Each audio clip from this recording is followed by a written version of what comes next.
Vineyards and winemakers are in trouble. Hi again, it's Jeff, and this is Plain English, where you get to upgrade your English with stories from around the world. When you listen to Plain English, you learn new words, get exposure to new ways of expressing ideas, and it's all wrapped up in an interesting story. Today's story is about wine.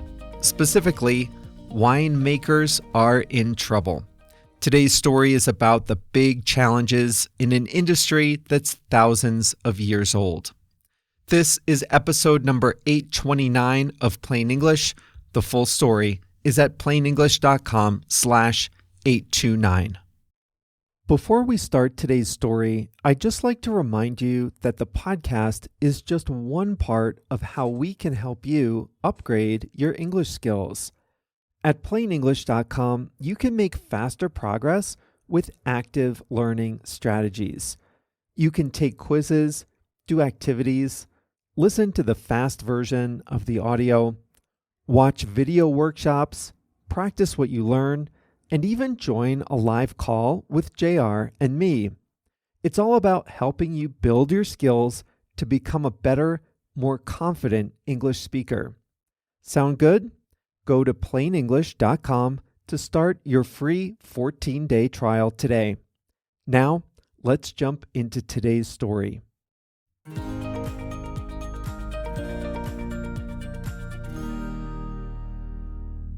Humans have been making wine for thousands of years.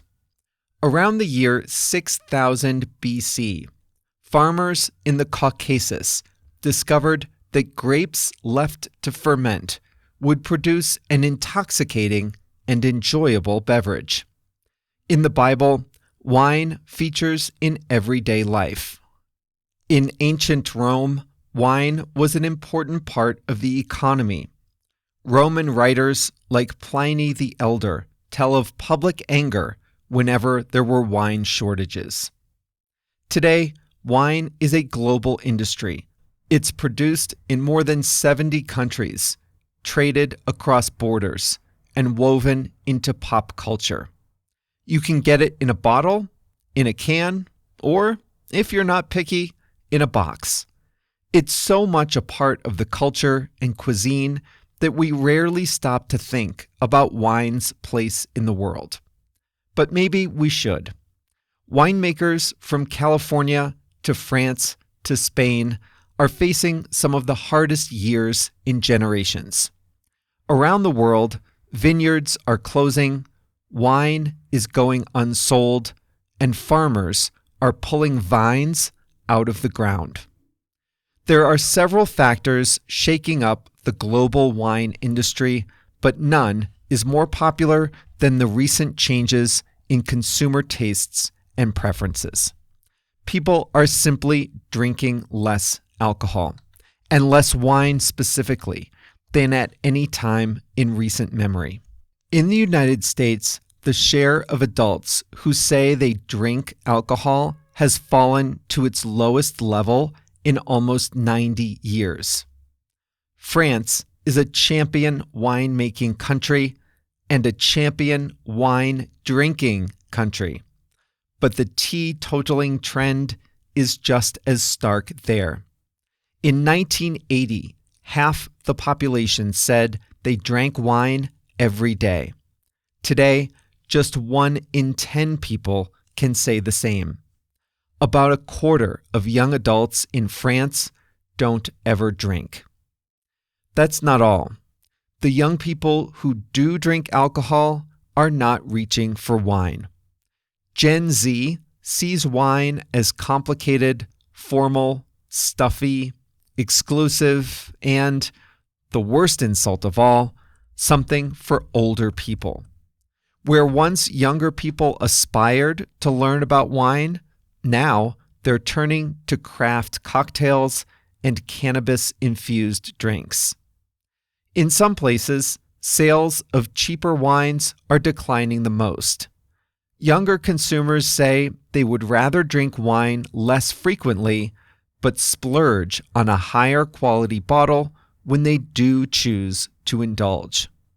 That can be good for premium winemakers, but the vast majority of vineyards grow grapes for the middle-of-the-road wines, the weekday dinner table wines, and those are the ones being squeezed. Then there are the problems with supply. Farmers are confronting a bevy of challenges related to the climate. The most obvious is rising temperatures. Hotter summers speed up ripening. That pushes sugar levels higher and raises the alcohol content. Drought and wildfires can reduce yields and even ruin entire harvests. In parts of Spain, extreme heat has sharply cut production. In southern France, repeated droughts and water shortages are making vineyards harder to sustain. There can even be too much of a good thing. In California last year, unusually mild weather produced a surprisingly large harvest. The result was a glut of wine that the market simply could not absorb. This all adds up to a paradox for winemakers. In some years, and in some regions, the changing climate hurts the harvest. In others, it can produce a bumper crop. But the industry does well when the harvest is consistent and predictable, year in and year out. Not all wine is equal. A surplus of one variety in California can't make up for a shortage of another variety in Spain. Farmers already have a tough job trying to cultivate the grapes that will become wines that consumers want, in quantities that can make them a profit. Unpredictable harvests make that job even harder. Winemakers also have to contend with rising costs. Increases in labor, bottles, supplies, energy, machinery, and now tariffs are all driving up the final cost of a bottle of wine, but consumers are reluctant to pay more. Many people have a mental ceiling of about $20. Anything above that is just too much for a bottle of wine. Farmers and winemakers alike have some hard choices to make. In France, some growers are uprooting large areas of their vineyards. They recognize that demand may not return, and they may simply not have access to the water they need to grow in the future. They're taking advantage of government subsidies and switching to drought-resistant crops like olives, pomegranates, and pistachios.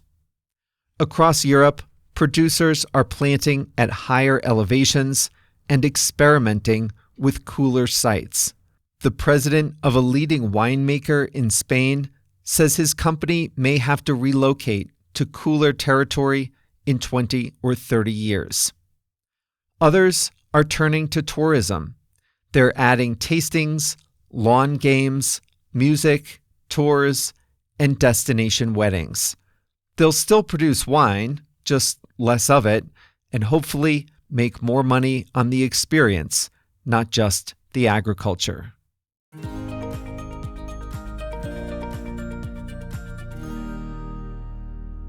There is one place where winemaking is gaining in popularity, and that is China.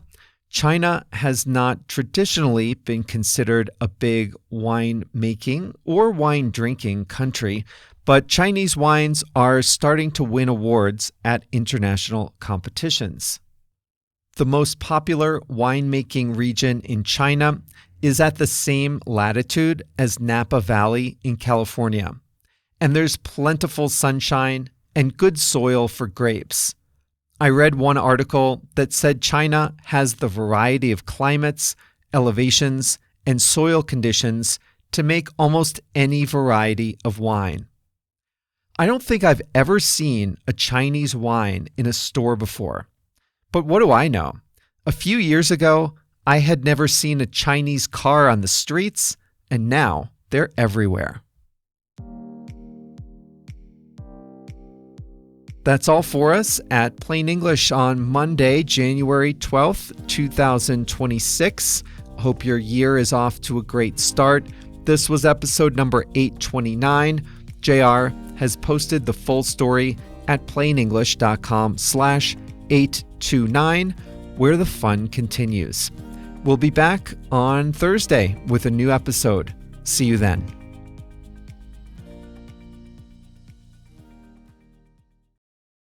Listen up if you speak Spanish, Portuguese, Chinese, German, French, Italian, Japanese, Polish, or Turkish. One of the most frustrating things about listening and reading in a second language is being confused by unfamiliar words or phrases. When you listen to plain English, or when you read the transcript, you probably encounter some words you don't know. When that happens, you have a few options. You can stop the audio, go look up the definition, then return to the episode, find your place, and press play again, but that's exhausting. Or you can just skip it and be confused. That's no fun either. But what if you could see the translation of the word into your language instantly without having to stop the audio, without having to look anything up? Well, you can at plainenglish.com. For each episode, we translate about 100 words and phrases from English to 9 languages: Spanish, Portuguese, Chinese, German, French, Italian, Japanese, Polish, and Turkish. And we highlight those words in blue. All you have to do is hover your mouse over the highlighted word, and you'll see the translation instantly. It works great on mobile too. It really makes listening a lot more satisfying, and it's a great way to expand your vocabulary in English. The best way to see these translations is to sign up for a free 14-day trial at plainenglish.com. During your trial, you can read as many transcripts as you like, all with the translations into your language. So sign up for your free trial today at plainenglish.com.